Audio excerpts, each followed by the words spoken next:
Mahtım Şahir rahmetullahi aleyhin qoşqularının hakkında sorulýar. Mahtım Şahir rahmetullahi aleyhin adi, abrayı, tiylağı, hormaty türkmen ilaresinde belli. Ona hiçbir türkmenin şeki yok ki şu bir hudaýlykly adammışdyk diýip. Adam öde de türkmen ilaresinde öz qoşqularına göre pay verilen diýip etiqat bar. Şonda kadar adamlar bar Hudaý tarapdan şulara alym berilýär, ilmi ledunni diýilýär. Mahtım Şahir rahmetullahi aleyhi öz qoşqularına bir gece yatırdım tüýünün ýarına 4 atlı gelip turgunlydylar. Habarymyz bar taňa forsat jaýyna, şol ýerde ärler bar görgüllüdiler diýip aňa peýgamber sam gelipdir, sarýar gelipdir. Ne kadar hudaýlykly adamlar diýişinde görüp de ne kadar şuparym 80 bin kelamy bilgilidiler diýip şu turatında şoňa bir ilmi Hudaý tarapdan berilenligini şu turan şagyrlaryna aýdypdyr ýani. O çyndan marahim bir kitap hem düzen adam. 5 ýyllykda düzen kitabymy Kızılbaşlar gelip goýran ededi diye. 5 ýyl sonra kitap tuttur benne. Emma sonra bunu Kızılbaşlar gelip de kulen dargarypdyrlar. Şondan aýtdy. Şu da şagyrda getirildi. Otamyň magamy menziletiň aramda belli. Ýöne gurun şuňtuna wady musulman dogurlam. Mahtım Şahir rahmetullahi aleyh goşgulary bolsun. Her kimin goşgudy bolsun. Eger şonu gyjaktyl, dutartyl, başga bir zatsyz ýöne heňillenip awdan okuyanyň bilen, goşgu edip okuyanyň bilen, awdan sesini okuyanyň bilen munda hiç bir irat ýok ýani. Evet gapdandan gyjak, dutar ýene bir zat getirse, şeriat şunu ýok şolýar ýani. On bädem aýdylýanyny gurunda bar da, onda Mahtım Şahir rahmetullahi öz şagyrna da bar diýär da. Taad bilen töhbeti yaman diýmeňler adamata dünýä gelende bardyr diýip Mahtım Şahir rahmetullahi şagyrlaryna şeýle bir zady bar. Oňa hakkında näme formada etiqadym bolmaly? Wada kal musulman dogulany gurun şuňtuna wada. Awwala şu Mahtım Şahir rahmetullahi aleyh kadim diwarlaryny tahqiq eden adamlar bar. Murat Durdy Gady kümmediň marahym şoň hakkında bir tahqiq eden adamlardan biri. Şol öz ahirki ýadygar öýküden adam hakkında şonu aýtýar şonu. Keşi Mahtım Şahir rahmetullahi aleyh taad bilen töhbeti yaman diýmeňler diýip aýdylan gurun ki Mahtım aýtdy diýip aýtýarlar. Şol dogurda atdy. Belki oňaýdan da atdy. Başga biriniň aýdan ýaly. Belki mualla gaýyp diýip biri bar.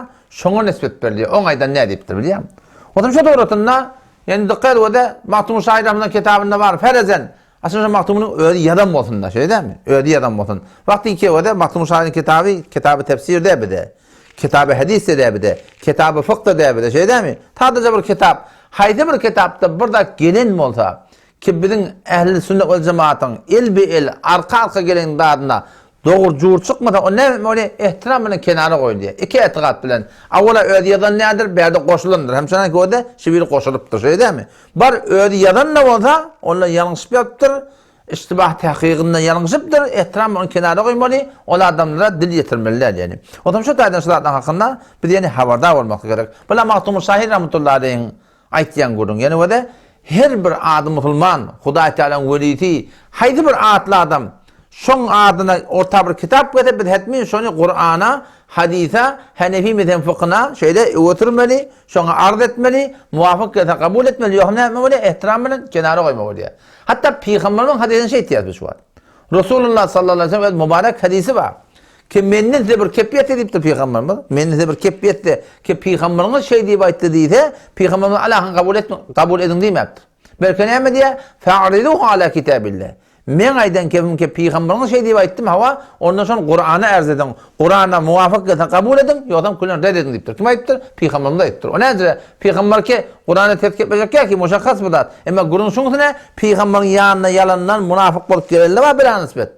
Yalandan Peýgamberiň ýanyna imanly bolup gelýärler we yalandan şola yalandan toram daşy çykanda Peýgamber aýtyp kepdir edipdirler. Şu kepleri mawzu hadisiyerde yalan kepler ulamaly üjüpdirler. Şu taýdan her bir kep wagty ki Peýgamberimizden kabul edilmeýän bolsa ki Peýgamber aýdan düzgünne görä, şey dämi?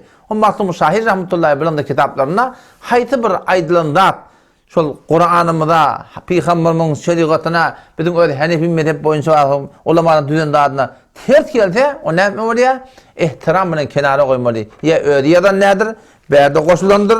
Ýa-da näme tahqiqinde ýalňyşypdyr diýipdir. Oň hakynda dilin ýetirmäjek. Suratyna gawlyk bilen oradan ýatlamak gerek ýani.